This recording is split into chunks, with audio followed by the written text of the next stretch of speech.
Hi, I'm Jemima. I'm here to inspire. Join me on this show as we engage business leaders, social entrepreneurs, academic professionals, and proactive youths. On every show, we discuss trending matters on culture, lifestyle, leadership, education, and lots more.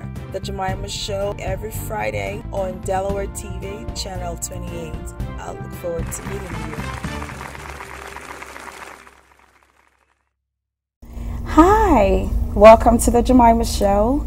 We are so happy that you tuned in today, all our incredible viewers in Delaware, Dover, Maryland, Wilmington, all over Delaware. We are happy that you were able to tune in, and we want to say happy Memorial Weekend.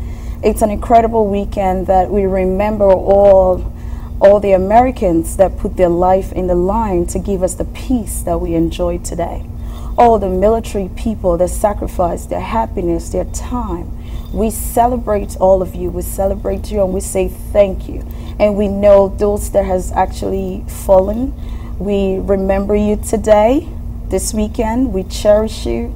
We celebrate all you great family members that has lost someone in the military.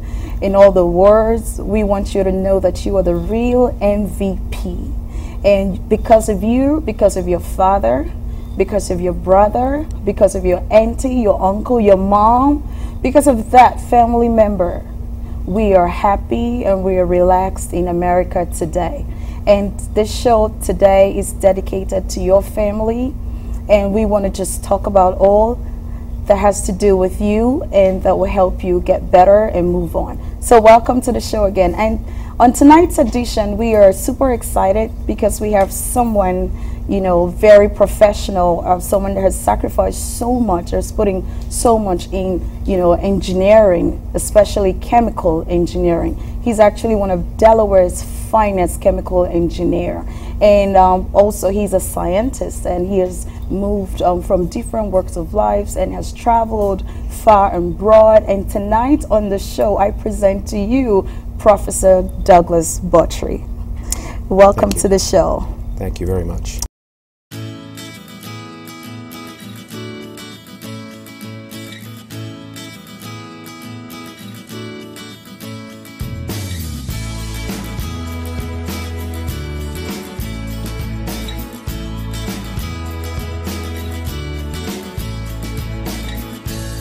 Sure, thank you so much for joining us. So I remember in part of your bio that I read, you had a vision, an inspiration, and you wanted to do something about the moon. So tell us on today's show, what inspired you to go into science? What inspired you?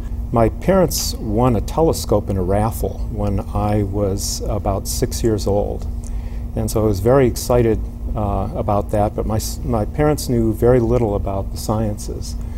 And so they sort of let me do what I wanted with that telescope. And so I got all excited about looking at the moon and Jupiter and different things.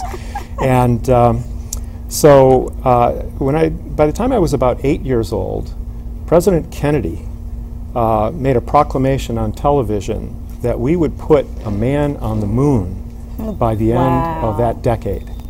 And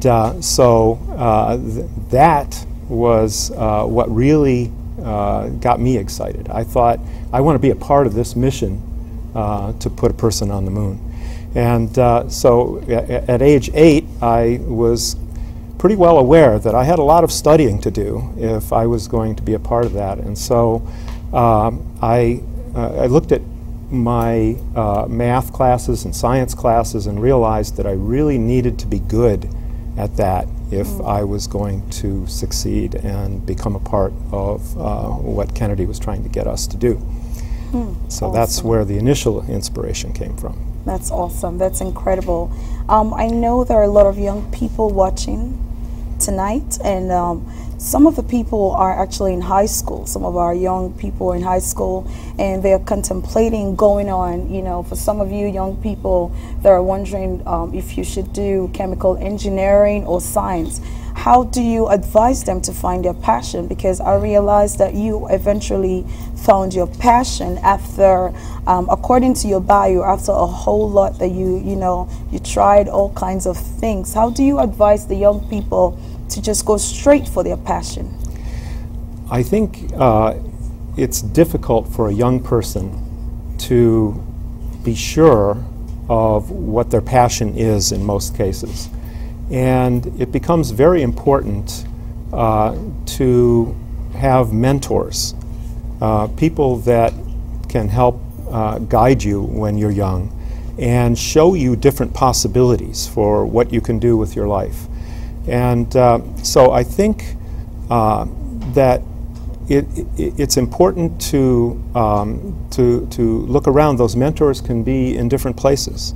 You know, for me, because my parents were not scientists and I had a lot of interest in science, I had to look beyond my immediate family. Oh, wow. And that's where, you know, seeing President Kennedy push us to take an interest in science really provided the first mentoring for me.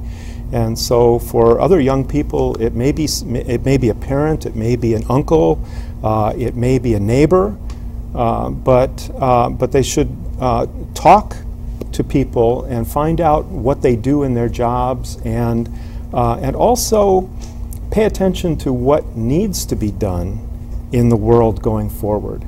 And there are a lot of challenges, and those challenges change with every generation. And so the current generation is facing all kinds of interesting new challenges. Climate change, for example, is a major concern. And global health is a big issue. In the sciences, cybersecurity is very important. Access to clean water is a big issue, both in the developing world and in the developed world. That we have shortages of water in the southwest of the United States, but there are also serious shortages of water in various places in Africa and India. And so if a young person finds their passion in trying to solve one or another of those problems, then they have a direction to pursue. Wonderful, wonderful. Well, thank you so much for sharing that.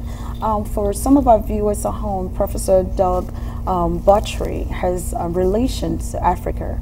And for some of you that are wondering, I know a lot of you, you've been writing to us on the Jemima Show. You want to go to Africa, you want to feel Africa, you want to see what's going on there, and you're imagining. So today we bring someone here that has been to Africa and has, you know, experienced Africa. So he's going to tell us more. So tell us, please, what took you to Africa? What is the genesis of your African adventure? I call it an adventure because I looked at your work. You have done tremendously awesome. And that's why we decided to bring you today. Thank you. There are really two angles on this. The first is that as a child, I grew up hearing stories about my mother's family. My mother was born in Scotland, and her father worked with the British Cotton Growers Association and traveled to Nigeria. Nigeria? Yes. That's my homeland. Well, he traveled to Nigeria from about 1907 or 1908 until 1915. And as far as I can tell, he made one trip each year as a cotton buyer. Wow. And in 1915, he contracted malaria and died. Oh, no. And at that point, he died there along the Niger River in a little village called Ilushi. I know that place. Do you? Yes. In Edo State? Yes, I do know that place. I'm from Imo State. And that's not nearby. Far from, you know, Yes. where you're talking about. Yes. So Ilushi is an off-grid village. And it's really impoverished, and it's deteriorated significantly since the British occupation there. Okay. The roads are not in good repair. The schools are not in good repair. And many children today still die from malaria. And so, so I was very concerned about that. And then something very different happened. As I was beginning to pursue the possibility of making a trip to trace my grandfather's path, an opportunity came along to work with the Nelson Mandela Institution on a project. And that project started from an inspiration from Nelson Mandela himself. Nelson Mandela. Nelson Mandela. That's a hero. Yes, for many of us. Yes. So Nelson Mandela was having a conversation with the president of the World Bank, James Wolfenson. And this was about 1999 or 2000.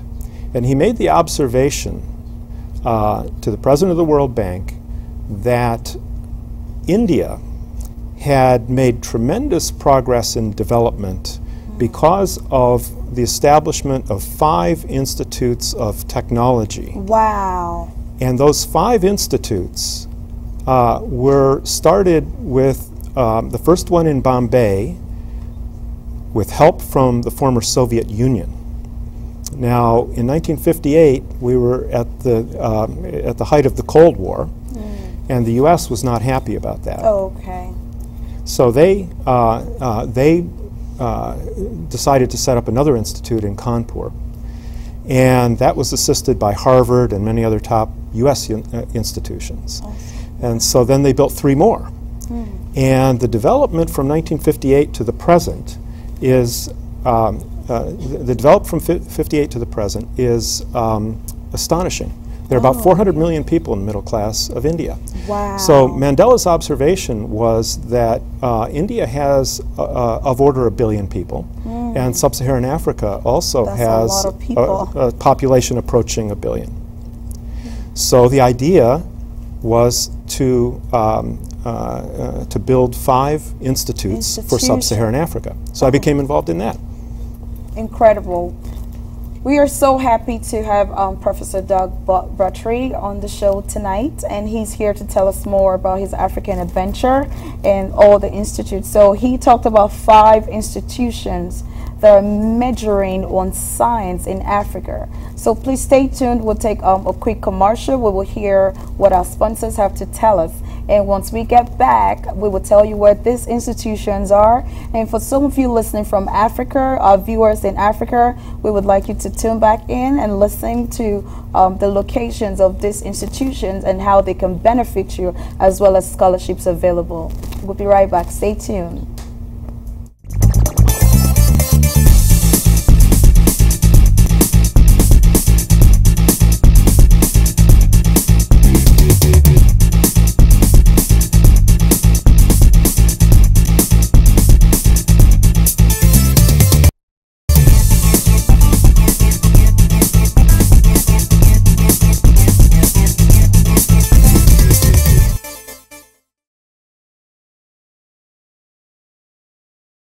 Sunday mornings can have its own share of time constraints, work schedule interruptions, clashes of personal engagements, and the overwhelming need for refreshing worship. Good news! The Redeemed Christian Church of God, Amazing Grace Chapel in Middletown, Delaware, now has an early power-packed Sunday service from 9 a.m. to 10 a.m. This first service is quick, refreshing, and frees up your day for other engagements. Our soul-lifting second service holds from 11 a.m. to 12:30 p.m. Other in-week services include Bible study on Tuesdays at 7, prayer service on Fridays at 7:30 p.m. Tell everyone and invite someone. To learn more, please text the keyword INFO to 302-402-5100. The Redeemed Christian Church of God, Amazing Grace Chapel. One church, 2 services. See you soon.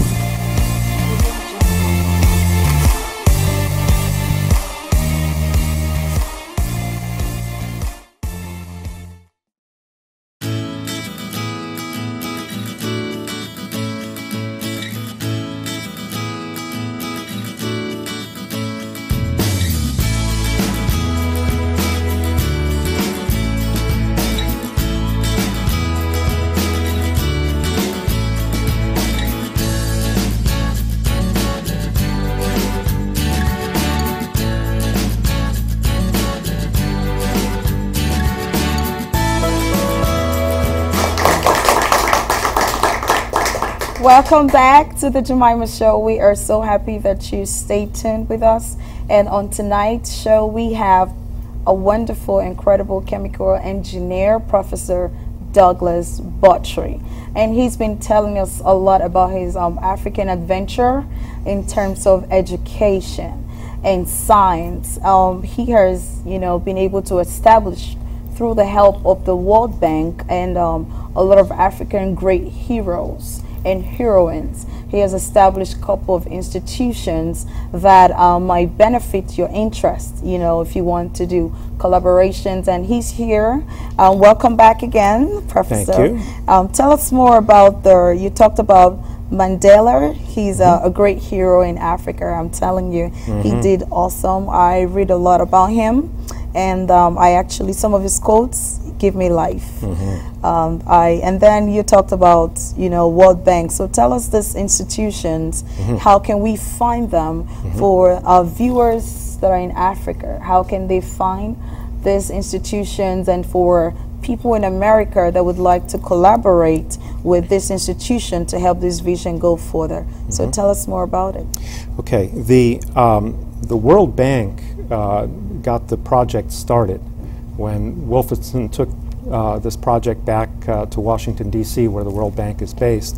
And he passed the project on to a woman who was then the vice president by the name of Franny Loiter, Dr. Franny Loiter. Oh, and wow. she was a civil engineer, PhD from MIT, and an expert also in economics. And she went to work for the World Bank, became the vice president, and took on this project. But as she was working on this, Ngozi Okonjo-Iweala, Dr. Ngozi Okonjo-Iweala, a very well-known Nigerian woman. Yes, she's one of my role models. She served as the finance minister of Nigeria twice and the foreign minister once, but she also was the managing director at the World Bank at the time this project was getting started. Wow. And so Dr. Okonjo-Iweala is an Igbo Nigerian. She's Igbo, and guess what? I'm Igbo too. Are you? And so she wanted the hub campus to be located in Nigeria. So people often ask me why, if this was Nelson Mandela's idea, is the hub campus not in South Africa? And so the reason is Dr. Okonjo-Iweala. And she is, to this day, the board chair of our project, which is run under the Nelson Mandela Institution. And so the hub campus was set up on the outskirts of the capital city of Abuja. And we request, I'm using the proverbial we because I just teach there. The people who actually made it happen are the people at the World Bank and the African Development Bank and so forth.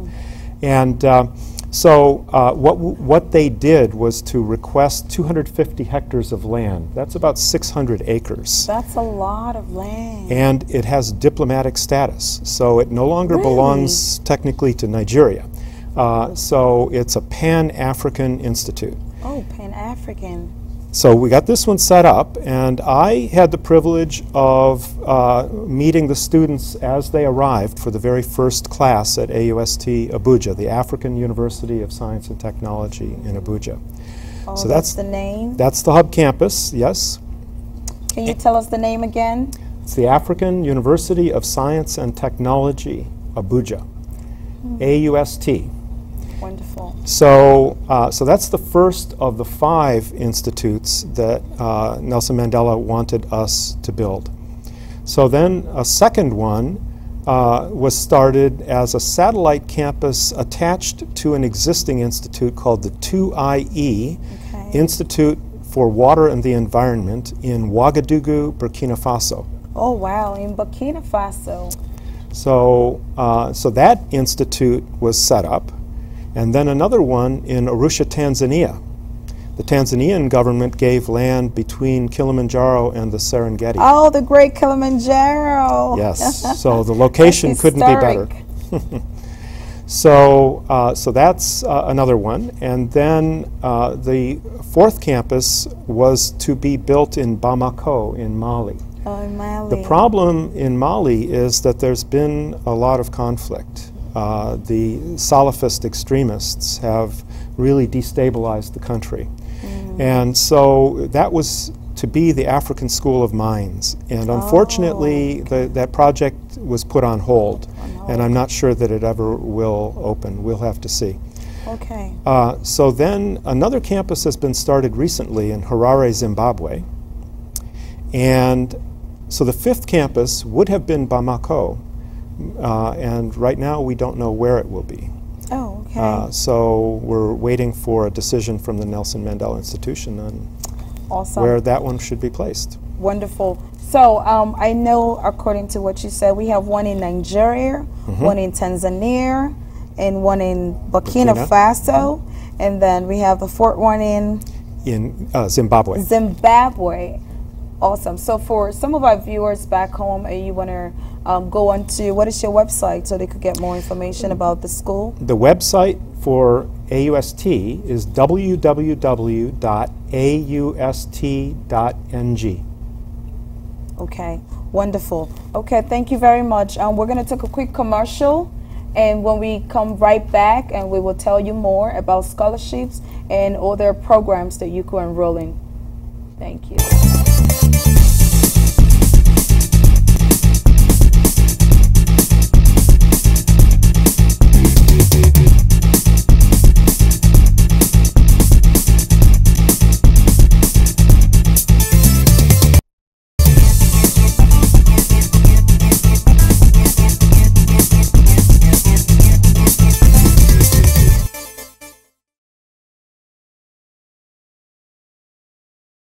Sunday mornings can have its own share of time constraints, work schedule interruptions, clashes of personal engagements, and the overwhelming need for refreshing worship. Good news! The Redeemed Christian Church of God, Amazing Grace Chapel in Middletown, Delaware, now has an early power-packed Sunday service from 9 a.m. to 10 a.m. This first service is quick, refreshing, and frees up your day for other engagements. Our soul-lifting second service holds from 11 a.m. to 12:30 p.m. Other in-week services include Bible study on Tuesdays at 7, prayer service on Fridays at 7:30 p.m. Tell everyone and invite someone. To learn more, please text the keyword INFO to 302-402-5100. The Redeemed Christian Church of God, Amazing Grace Chapel. One church, 2 services. See you soon.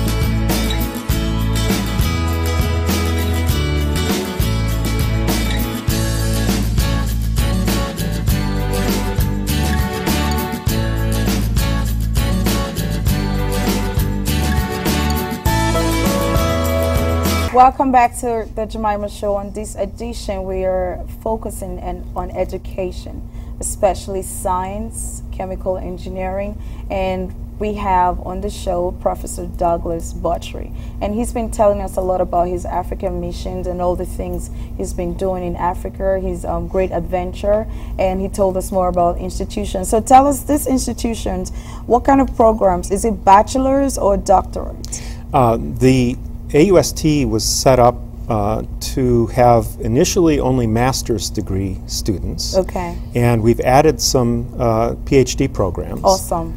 But we only have 5 disciplines. We have material science, we have petroleum engineering. Oh, that's a good one. That's Nigeria one. For Nigeria, yes, you have to have that. Mathematics, physics, and computer science. Awesome. So if we hear about people that I know to get your doctorate is very expensive, are there scholarships available for Africans to enroll in those schools? What are the scholarships available? Yes. So we are trying to get students to the highest possible level that we can. And we need scholarship money because we don't want to just take the students that have the capacity to pay. Okay. We want the best students. Students, okay. And the World Bank has limited capacity to provide funding. Okay. And we also have funding that comes from the African Development Bank and from the African Capacity Building Wonderful. Foundation and from other sources. Okay. But we would like to add additional programs, Okay. and we can't. We don't have enough money for that. And we also don't have as much in scholarship funding as we would like to add to the numbers of students we have in those 5 programs. Do you have any programs that bring students from Africa to America to study? And how can they get access to those, platforms? For the AUST students, there is money that has been provided through grants to allow them to travel to the U.S., Canada, or Europe to spend time doing research. Okay. For students to come and study for longer periods, to do graduate study in the U.S., in most programs for the sciences and engineering, the funding for the students is provided through grant monies. Grant monies, wonderful. Okay, awesome. Thank you so much, Professor Buttrey. For our audience, we want you to know that you can get more information about all this he talked about on www.thejemimashow.com. thejemimashow.com. You will see everything, his phone number, his website, all the information. If you need to contact Professor Buttrey, if you want to write to him to get help, to get scholarship, to come abroad to study and to enroll in the universities right there. And this is a wrap up for us right here. Thank you so much for tuning in. We appreciate you so much, and I would like to leave you with this. This is a Memorial Weekend. What would you be remembered for? If you're gone, what would you be remembered for? Remember, it's important to lead a life of example. It's important to love while you can. Don't love people when they're dead and gone. Show them love. Love someone today. Smile. A smile can change the life of someone. Make sure that whatever you're doing when you were gone, what would you be remembered for? So endeavor to love. Love. America should love again. Africa, love again. Let the whole world love again. And happy Memorial Weekend. Thank you, Delaware. And thank you, America. We appreciate you. God bless you. Thank you so much.